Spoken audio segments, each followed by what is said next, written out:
professor Alex Pereira Bezerra, que foi meu professor de matemática aí no ensino médio de Olimpíadas de Matemática. Lá, ele é professor do IFPB de Campina.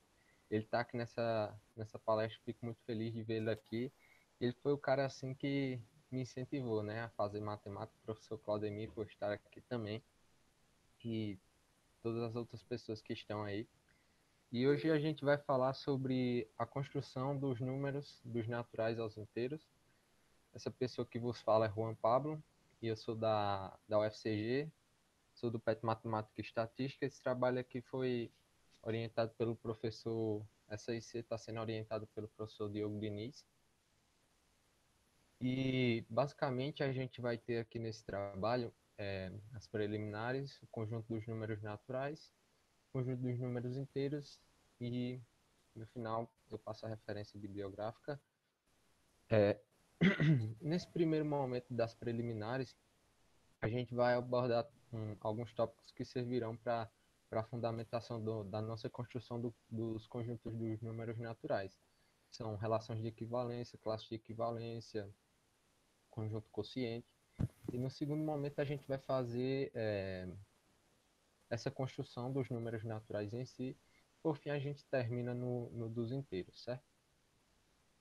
Bom, a gente já começa aqui com a primeira definição de relação binária. Uma relação binária R no conjunto A é qualquer subconjunto do produto cartesiano A cartesiano A, isto é, essa relação binária é um conjunto que está contido que é um subconjunto de A cartesiano A, certo?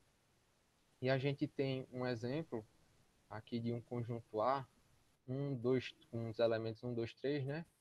E a gente tem uma relação binária nesse conjunto. E essa relação binária são pares, né? Como a gente já viu. E a notação que a gente usa é que se R é uma relação binária em A e se esse par A, vírgula B pertence a R, a gente escreve ARB, isto é, o par, né, A, vírgula B pertence a R se somente se A está relacionado com B, ok? Esse R a gente vai dizer que está relacionados, certo? Assim, no exemplo acima, a gente tem que um está relacionado com 2 e 2 está relacionado com 1, certo? Bom, a gente já vai aqui para a segunda definição, que diz o seguinte: uma relação R em A diz relação de equivalência se possuir as seguintes propriedades: é reflexiva, simétrica e transitiva, certo? Em particular, se a gente ver aqui, essa relação do exemplo 1 é uma relação de equivalência, certo? Porque para todo cara do conjunto A, a gente tem a reflexividade, a gente tem o par 1,2 e daí a gente tem o 2,1, né? Então é simétrica e a gente não tem a hipótese da transitiva para dizer que vale esse A relacionado com C, mas ela é transitiva também. Bom, essa definição 3 diz o seguinte, sobre classe de equivalência. Seja R uma relação de equivalência no conjunto A e A pertencente à razão, né? Um elemento fixado arbitrariamente. O conjunto A barra, ele é constituído pelos elementos que estão relacionados com A, certo? E a gente vai chamar ele de classe de equivalência de A pela relação R. Okay? E a gente tem esse exemplo 2 aqui, certo? De classes de equivalência pela relação R do exemplo 1. E a gente vê nesse exemplo 1 que a classe de equivalência em 1 pela relação R, lá do exemplo 1, né? A gente vê que quais os caras que estão relacionados com 1? O próprio 1 e o 2, né? Já para o 2 a gente tem a mesma coisa. Para o 3, a gente só tem que 3 está relacionado com 3, certo? Bom, a gente vai agora para um teorema muito importante que diz o seguinte: seja R uma relação de equivalência em um conjunto A e A e B elementos quaisquer de A, então a gente tem que, para qualquer A barra, a gente tem que A pertence a esse A barra, certo? Se A barra é igual a B barra, isso vai acontecer principalmente se A está relacionado com B, certo? Se A barra é diferente de B barra, então eles são disjuntos, certo? Isto é, a interseção deles é vazia. Bom, a gente vai demonstrar bem rapidamente esse teorema aqui. E para esse item 1, a gente tem o seguinte: R é uma relação de equivalência, certo? Então, por ser uma relação de equivalência, a gente tem que a propriedade reflexiva ela é satisfeita para todo cara desse conjunto A, no caso. Bom, para esse item 2 aqui, a gente vai demonstrar primeiramente a volta, certo? Bom, por hipótese, a gente tem que A está relacionado com B. Aí, por R ser uma relação de equivalência, a gente tem que a simétrica ela é satisfeita. Então, a gente pode dizer que B está relacionado com A. Daí, a gente tem que A barra é igual a B barra. Já para a ida, a demonstração da ida, a gente tem o seguinte, que por R ser uma relação de equivalência, então a gente tem que é satisfeita o item 1. Na verdade, a gente já provou o item 1, então por hipótese, a gente tem que A barra é igual a B barra. Então, o elemento A e o elemento B pertencem a barra e a B barra. Daí a gente pode dizer que A está relacionado com B. Já para esse item 3, a gente vai dizer que existe um cara, por contradição, na interseção de A barra e B barra. Então, esse cara, esse C, está relacionado com A, mas a gente volta de novo pelo fato de R ser uma relação de equivalência, então a gente pode dizer que A está relacionado com C. Naturalmente, C está relacionado com B. Por R ser uma relação de equivalência, a gente tem que A está relacionado com B. E por 2, pelo item 2 que a gente acabou de ver, a barra é igual a B barra, contrariando a nossa hipótese, porque A barra é diferente de B barra, certo? E a gente agora vai para a definição de conjunto quociente, certo?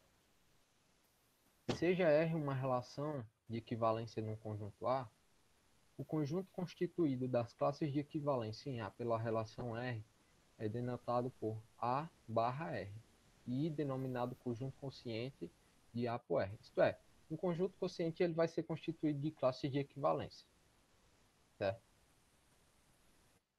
Bom, acredito que, como todos aí sabem, os números naturais eles surgiram da necessidade do homem de contar, né? E essa formalização não foi feita até alguns séculos atrás. E a formalização que a gente vai dar aqui nesse trabalho vai ser da forma axiomática não construtiva. Isso é, a gente assume a existência de três axiomas, conhecidos como axiomas de Peano, e através de outras definições, a gente consegue construir todo o conjunto dos números naturais. Certo? Um aviso importante é que, por mais que algumas coisas pareçam óbvias, né, para a gente está fazendo uma construção formal. Então, a gente tem que demonstrar tudo aquilo que parece obviamente para a gente, certo? Parece óbvio para a gente, né? Melhor dizendo. E a gente tem que existe um conjunto N e uma função S de NN verificando. Esse S é a injetura. Essa função S ela é a injetura, certo? Isto é, para cá, dado dois elementos do nosso domínio, no caso naturais, x, y, a gente tem que, se x é diferente de y, então f de x é diferente de f de y, certo? E o axioma 2 ele nos diz o seguinte, existe um elemento em naturais que a gente vai denotar por zero, e a gente vai chamar esse cara de zero, certo? E ele não está na imagem de S, isto é, zero não pertence à imagem de S, certo? Aqui vale duas observações. Essa função que a gente está querendo expressar aqui é a função sucessor, certo? E pega um elemento do domínio e leva no sucessor, na imagem, né? No contradomínio. E o axioma 3, ele nos diz o seguinte: se um subconjunto X de N satisfazer 1 e 2 abaixo, então X é igual a N. Só voltando um pouquinho, e por esse axioma 2, a gente vê que o zero ele não é sucessor de nenhum número, ok? Continuando agora, se x vai ser igual a n, né, se ele satisfazer esses dois itens aqui abaixo, né? 0 pertence a x, e se a gente conseguir mostrar que se k pertence a x, então S de k pertence a x, então x é os naturais. Ok. E a gente vai agora para esse teorema 2, que diz o seguinte: se essa função, se é a função sucessor, então a gente tem que S de n é diferente de n para todo n em nzão, né, nos naturais. E a imagem de S vai ser todos os naturais, exceto o zero. A gente não vai demonstrar isso aqui por questão de tempo, tá? Mas já fica aí na sua mente esse teorema, vai ser bem importante para a gente. Bom, aí agora a gente entra na operação de soma dos naturais, certo? E a gente tem logo a definição aqui. A adição de dois números naturais, mn, é designada por m mais n definida do seguinte modo: m mais 0 é igual a m, e m mais Sn é igual a S de m mais n, certo? E a gente vai denotar o sucessor de zero por 1, ok? Então veja que a gente está começando a ver alguns elementos ali de naturais partindo de um bom fundamento. E a gente chega na nossa primeira proposição. Para todo natural m, a gente tem que S de m é igual a m mais 1 e também é igual a 1 mais m, certo? Portanto, m mais 1 é igual a 1 mais m. Como a gente disse anteriormente, né, essa função S quer mostrar que é a função sucessor. Ok, então a gente vai demonstrar essa proposição 1, e para essa primeira igualdade aqui, S de m igual a m mais 1, a gente vai demonstrar primeiramente ela. M mais 1, nesse caso aqui, a gente vai transformar esse 1 em S de 0, como a gente já viu pela definição anterior. Mas a gente sabe por definição o que é m mais S0. É S de m mais 0. E m mais 0 a gente sabe o que é m, por definição, né? Já para essa segunda igualdade, deixa eu voltar aqui para vocês verem. S de m igual a 1 mais m. A gente vai construir um conjunto A, tendo essa propriedade de S de m ser igual a 1 mais m. Bom, a gente vê que zero pertence a esse conjunto, né, que a gente criou. Por quê? S0 é igual a 1 e 1 a gente pode representar por definição como 1 mais 0. Agora, se a gente supõe por hipótese que M pertence a A gente consegue mostrar que S de M pertence a A. Bom, por hipótese, S de M seria igual a 1 mais M, certo? E S de SM seria igual a S de 1 mais M. Aqui a gente aplicou a nossa hipótese de indução. E S de 1 mais M nada mais é do que 1 mais S de M, certo? Então a gente vê que o S de M ele pertence a A.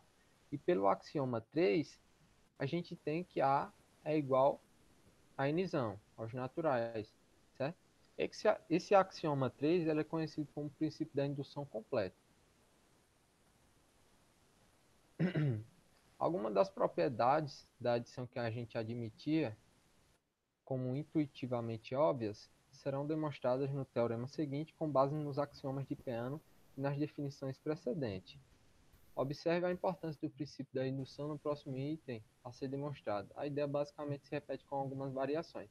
Então, basicamente, a gente vai ter agora uma lista de propriedades na quais a gente consegue demonstrar usando o princípio com esse mesmo passo. A gente constrói um conjunto com a propriedade, né? E a gente usa o princípio da indução com algumas variâncias para cada propriedade, certo? Então, a gente tem aqui a propriedade associativa da adição, a propriedade comutativa da adição e a lei do cancelamento. A gente vai demonstrar esse item 1 apenas e fica como desafio aí para vocês demonstrar o item 2 e o item 3. Bom, para a gente demonstrar esse item 1, a gente vai construir um conjunto A com um índice de par m,n, certo? E esse conjunto que a gente vai construir, ele vai ter a propriedade de ser associativa, de ter a propriedade associativa, ok? E a gente consegue ver, por definição, né, que que o zero pertence a esse conjunto. Se a gente fizer as operações aqui nessa igualdade, a gente vê de fato que elas são iguais, pela definição que a gente viu de adição. Bom, e se a gente supõe que se K pertence a esse conjunto que a gente criou, então a gente consegue mostrar que este K pertence também a esse conjunto. Ok, como é que se vai dar isso? A gente tem aqui, né? Está fazendo para o caso S de K. E a gente vai fazer algumas operações aqui. N mais S de K, a gente sabe o que é, né? É S de N mais K, por definição.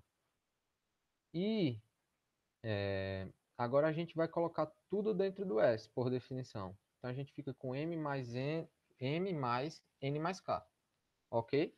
E por hipótese de indução, eu posso aplicar agora a propriedade associativa, certo? E agora eu passo esse M mais N, para fora desse S, e a gente vê que o S de K pertence a esse conjunto que a gente criou. E, portanto, esse conjunto que a gente criou é igual aos naturais, e vale essa propriedade que a gente está vendo aí, a associativa, no caso.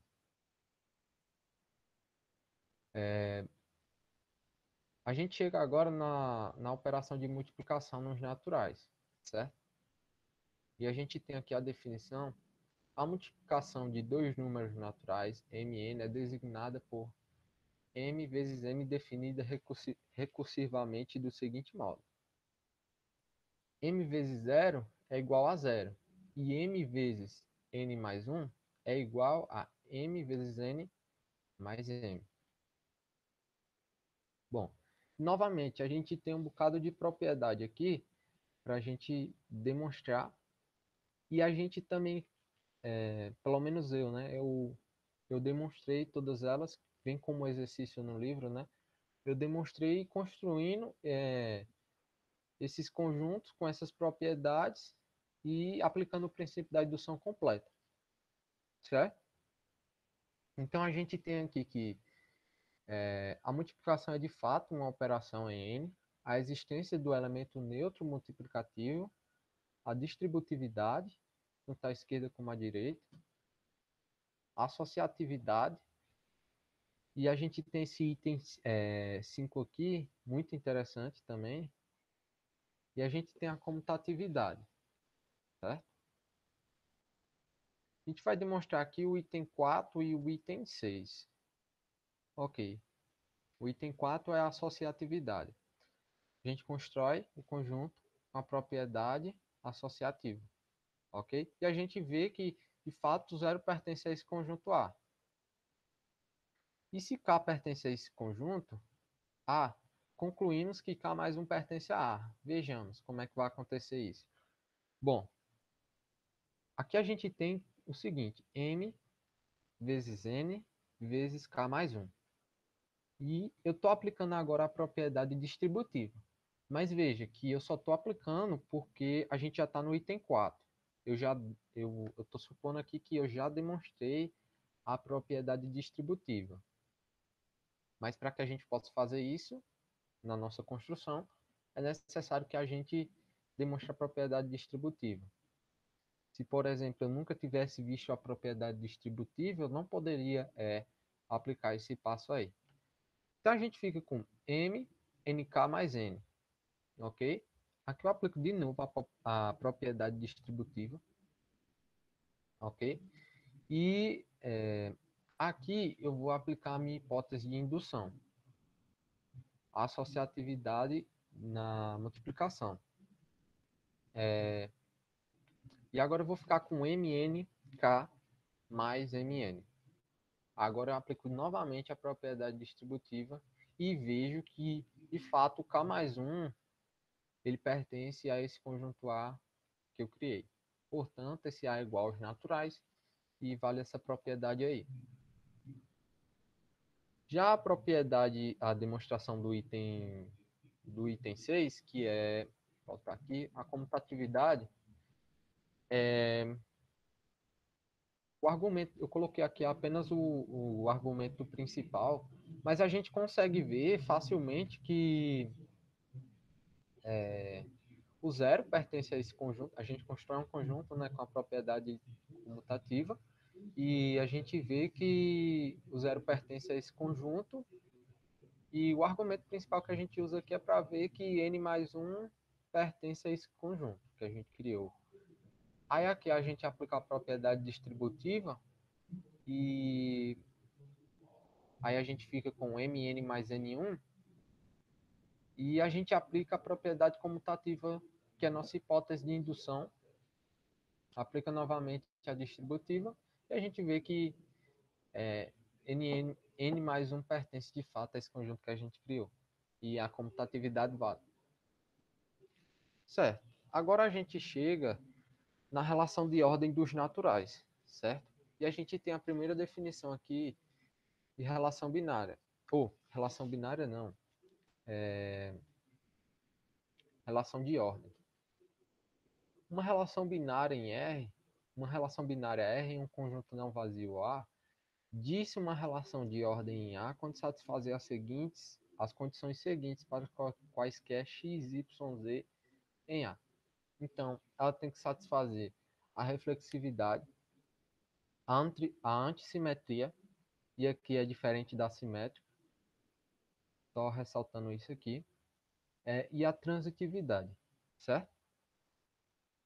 Um conjunto não vazio A munido de uma relação de ordem diz um conjunto ordenado. Agora a gente vai definir uma relação de ordem em N através da operação de adição, tornando, portanto, um conjunto ordenado. E a gente tem essa definição aqui, né? Para dois caras de naturais, a gente diz que M está relacionado com M se existir um P natural, tal que N é igual a M mais P, certo? E a gente vai para outra definição. E basicamente o que essa definição está dizendo é que a gente está pegando o símbolo R e está transformando ele pelo símbolo menor do que, ok?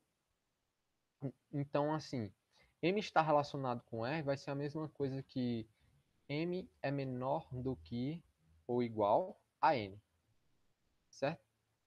E o símbolo aqui maior do que também está incluso, e o símbolo menor do que e maior do que também. Mas nesses casos a gente teria que M é diferente de, a gente teria que ter que M é diferente de N. E a gente tem a lei da tricotomia, que diz que se eu pegar dois caras de naturais, então um tem que ser menor do que o outro, eles têm que ser iguais, ou um tem que ser maior do que o outro. E a demonstração disso é bem interessante e vai se dar da seguinte forma. A gente demonstra primeiramente que dois deles não podem ocorrer simultaneamente. Se dois deles não podem ocorrer simultaneamente, então obviamente três deles não podem ocorrer, então a gente exclui o caso dos três ocorrer simultaneamente.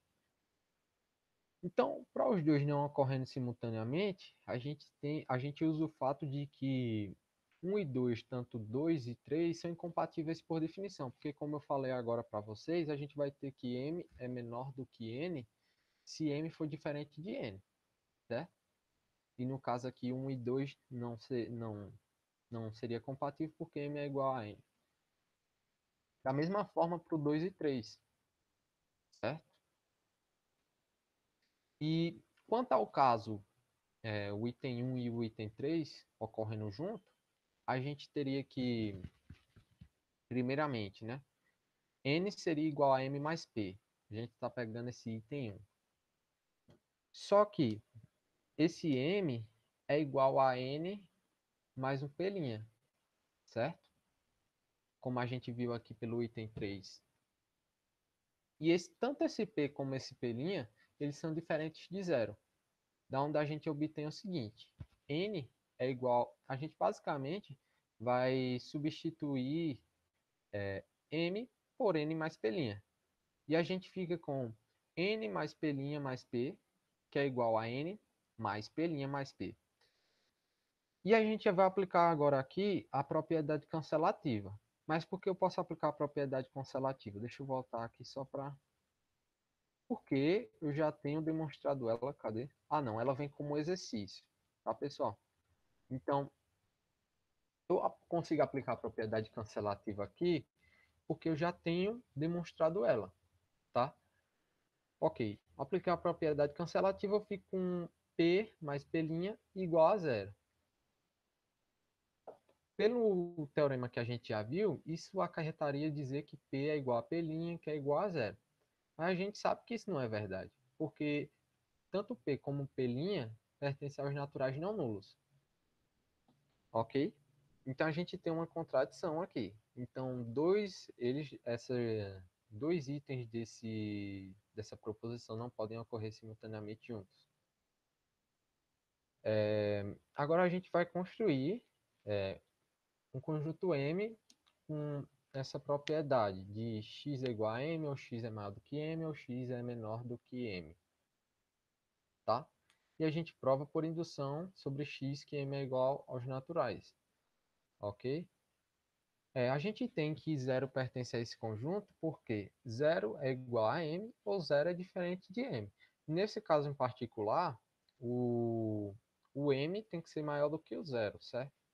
Porque a gente aqui, no momento, a gente está nos naturais ainda. Agora a gente vai mostrar que o fato de K pertencer a M acarreta em K mais 1 pertencer a M. Então a gente consegue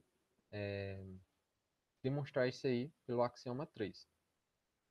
Então a gente vai considerar três situações. K igual a M. Se K igual a M, então eu posso somar 1 em ambos os lados. E assim K mais 1 é maior do que M. E portanto K mais 1 pertence a M. Já se K é maior do que M, então nesse caso existe esse P, né? Pertencente aos naturais não nulos, tal que K é igual a M mais P. Aí daí eu somo de novo 1 em ambos os lados e consigo concluir da mesma forma que K mais 1 é maior do que M. Porque K mais 1 é maior do que M. Ok, porque P mais 1 ele é um natural não nulo, certo? K menor do que M, nesse caso, existe um P pertencente aos naturais não nulos, tal que M é igual a K mais P, certo? Como esse P é diferente de zero, então esse P ele é igual a um P' mais 1. E esse P' vai poder ser o zero, porque ele pertence aos naturais, ok? E a gente tem agora que M é igual a K mais P' mais 1. Aí, reajeitando isso, a gente fica com K mais 1 mais P', aplicando as propriedades que a gente já sabe. Se P' ele for igual a zero, então M é igual a K mais 1 e K mais 1 pertence a M. Se P' é diferente de zero, então M é maior do que K mais 1 e K mais 1 pertence a M da mesma forma. E pelo princípio da indução, M é igual aos naturais e vale a propriedade que a gente acabou de ver. E a gente vai para o teorema 5, dentro ainda das relações de ordem nos naturais. Existem vários outros exercícios que são referentes a relações de ordem, mas a gente optou por trazer aqueles que são mais essenciais. E a gente tem aqui no teorema 5 a compatibilidade da relação de ordem com as operações em N. Então, sejam ABC naturais qualquer, são válidas as seguintes implicações. Se A é menor do que ou igual a B, isso implica que A mais C é menor do que ou igual a B mais C, certo? E a gente também tem esse item 2 e a gente vai demonstrar apenas o item 1, ok? Se A é menor do que ou igual a B, então existe um P natural, tal que B é igual a mais P, ok? Daí, a gente soma assim ambos os lados,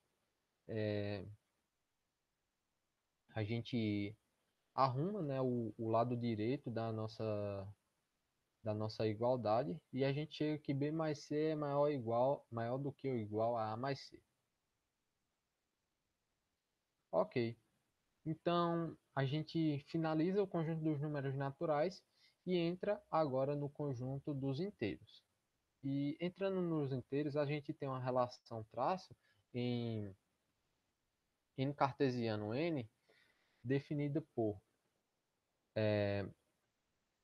A, B está relacionado com C, D quando A mais D é igual a B mais C, ok? Então, a gente vai ter que esses dois caras de n cartesiano n vão estar relacionados se satisfazer, na verdade, está dizendo aqui que essa relação é de equivalência, mas eles vão estar relacionados quando satisfazer essa igualdade aqui, como a gente pode ver. Sim, e vale um comentário aqui de que se a gente pudesse aplicar a subtração aqui nesse caso, a gente passaria o B para o outro lado, né? O D para o outro, ficaria A menos B igual a C menos D. Então, dois caras estariam relacionados se a diferença de suas entradas fossem iguais. Ok? Mas a gente não pode aplicar isso, então a gente segue em frente tentando construir de uma outra forma. E a gente vai demonstrar que essa relação aqui ela é de equivalência, certo? Bom, a da reflexividade e assimétrica, a gente deixa para vocês aí demonstrar, porque não é tão complicado. E a gente demonstra que é apenas a...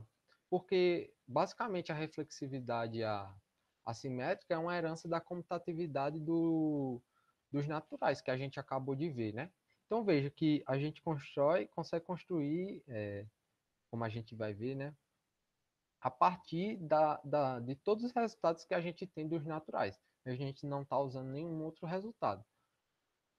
Mas, voltando aqui, a transitividade, a gente tem, por hipótese, né, que A, B está relacionado com C, D e C, D está relacionado com F, e a gente tem que A mais D é igual a B mais C, certo? E E mais B é igual a F mais A, ok? E a gente vai somar nessa equação 1 F. E na equação 2 a gente soma D, ok? Daí, a gente consegue concluir que A mais D mais F é igual a E mais D mais B. Daí, a gente aplica a propriedade cancelativa e vê que A mais F é igual a B mais E, ok? Aí demonstrando a propriedade transitiva. E, portanto, é de equivalência à relação que a gente viu agora há pouco. E a gente vai denotar as classes de equivalência desse conjunto os elementos dessa classe de equivalência vão ser todos os pares x, y de n cartesiano n que estão relacionados com a vírgula b, certo? Muito semelhante à classe de equivalência que a gente já viu. E a gente tem a definição aqui de um conjunto quociente, né? E esse conjunto quociente de n cartesiano pela relação traço que a gente acabou de ver, a gente vai chamar ela de conjunto dos números inteiros. Isso é, o conjunto dos números inteiros, no nosso caso aqui, são classes de equivalência. Certo? E a gente tem a definição aqui de se a gente pegar dois caras de inteiro, que são classes de equivalência, né? A gente define a soma deles, A, B mais C, D, como sendo o inteiro A mais C, B mais D. Ok? E a gente tem que demonstrar o fato de que se a gente pegar dois representantes dessas classes de equivalência, então ainda vai ser satisfeito essa definição. Então, a gente demonstra que está bem definida essa operação, certo? E fica aí como desafio demonstrar que está bem definida, certo? E a gente tem o teorema 8, que diz o seguinte: a operação de adição em inteiro é associativa, comutativa, tem 0,0 como elemento neutro e vale a lei do cancelamento, como em naturais, né? Além disso, vale a propriedade do elemento oposto, ou simétrico ou inverso aditivo, né? Dado A, B de inteiro, existe um único C,D inteiro, tal que A, B mais C,D é igual a 0,0. Tá bom? Esse C,D é o elemento B,A. Isso a gente consegue ver fazendo algumas operaçõezinhas mesmo no papel. Não é muito difícil de ver isso. E a gente tem essa definição 12 aqui, né? Dado um alfa pertencente aos inteiros, o único beta pertencente aos inteiros, tal que alfa mais beta é igual esse elemento, um elemento neutro, chama-se simétrico de alfa, ou oposto de alfa, ou inverso aditivo de alfa. Bom, em estruturas, né? No nosso livro aqui, nosso material de base, estruturas algébricas, a gente demonstra um resultado geral, né? De que da unicidade do simétrico, né? Aí a gente, pelo fato de existir essa unicidade, a gente pode aplicar um novo símbolo. Nesse caso, menos alfa, né? A gente tem a definição 13 agora. Subtração em Z, denotada por sinal negativozinho, que a gente já sabe, é a operação definida da seguinte forma. Se alfa e beta pertencem aos inteiros, então alfa menos beta vai poder ser escrito como alfa mais menos beta, certo? E a gente sabe o que é menos beta, é o simétrico de beta.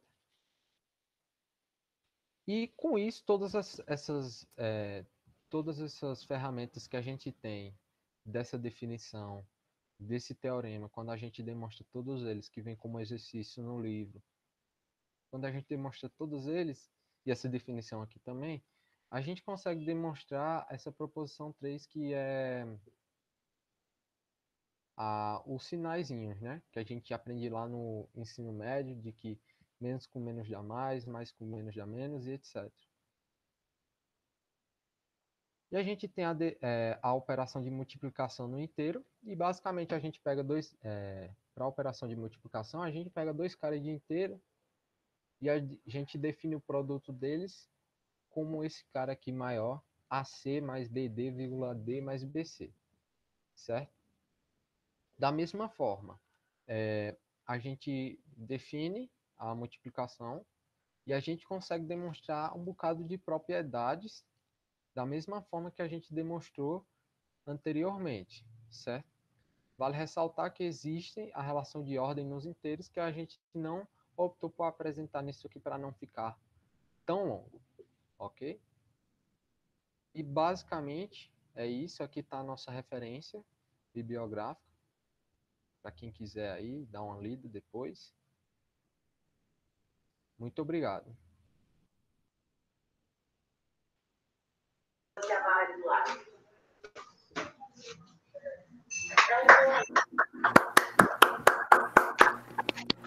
Uhum.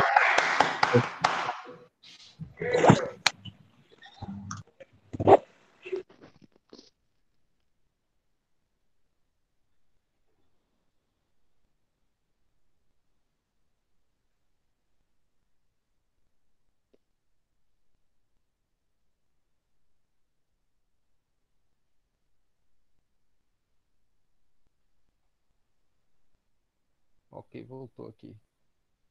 Valeu, pessoal. Tá dando os parabéns aí no chat.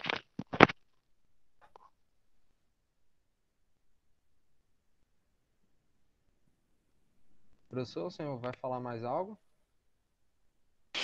Não, Juan, só parabéns pela apresentação. Demorei para chegar, mas peguei a segunda metade. Valeu. Ok, ok. O professor Lindoberg tá por aí?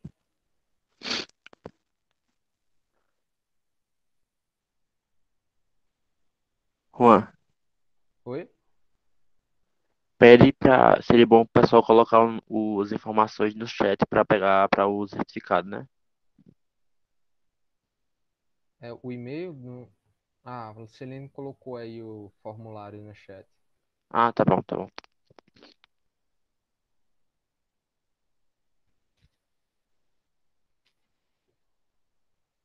Acho que o professor Lindoberg tá com algum problema de internet.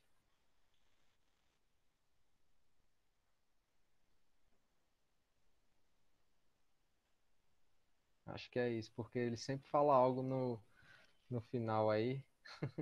Acho que ele tá tentando falar alguma coisa, ele tá ligando o microfone e desligando.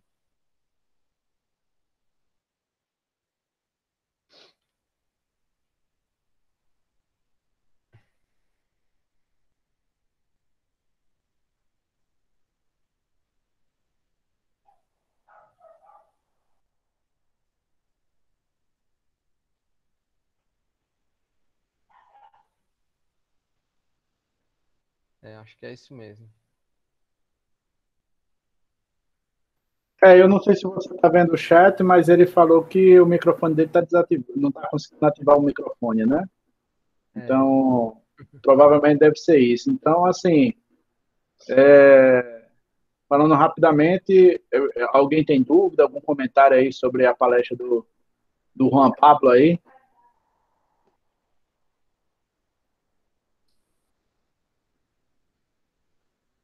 Só fazendo um comentário, Juan, eu fico muito feliz em ver, assim, eu não vou dizer sua evolução não, que você sempre trabalhou direito, né? Desde a sua, eu vou dizer, do seu ensino médio, assim, quando você veio procurar a coordenação de bacharelado em matemática para conhecer o curso, os meninos do PET lhe apresentou lá o prédio e tal.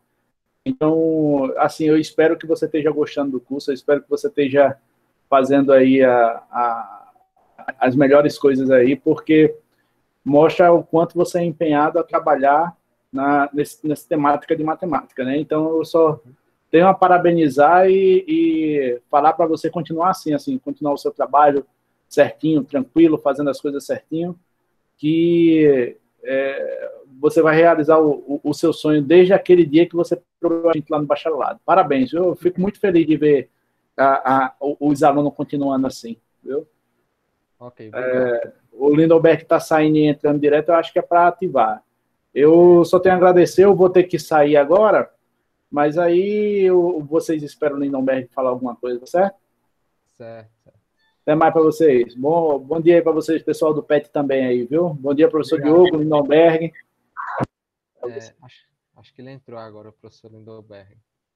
Mas o microfone dele está tipo desativado. Aí, Valeu, até mais para vocês. Bom dia aí para vocês. Bom trabalho aí. Bom trabalho no PET aí.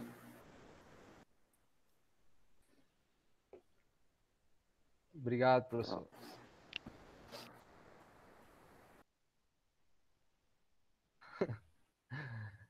O professor está dizendo que não sabe o que aconteceu. Está dizendo obrigado pela participação aí do pessoal que está aqui. E assina a lista aí, pessoal, o formulário. Acredito que vai ter. Acredito que vai ter o certificado, né?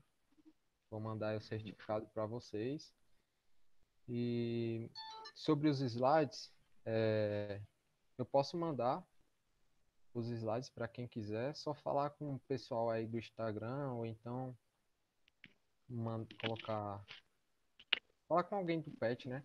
Que eu mando por e-mail aí os slides.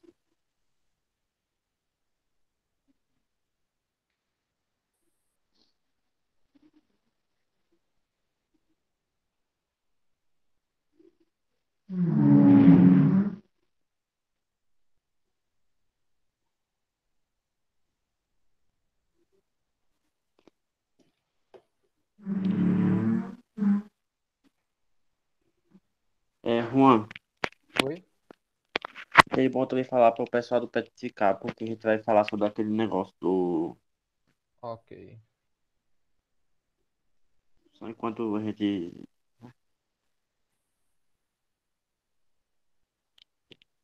Colocar.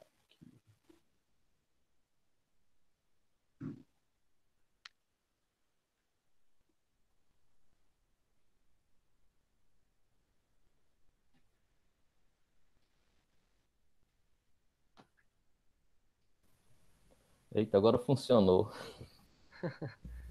Agora deu certo, hein, professor? Pessoal, vocês me escutam? Sim, sim. Sim, sim. Escutamos sim, professor. Sim, sim, professor, estou escutando. Juan? Tudo certo. Oi? Tá apresentando, ó. Não, só tô colocando aqui o slide da capa pra Larissa tirar um print aí. Sim, sim. O professor tá gravando ainda, viu?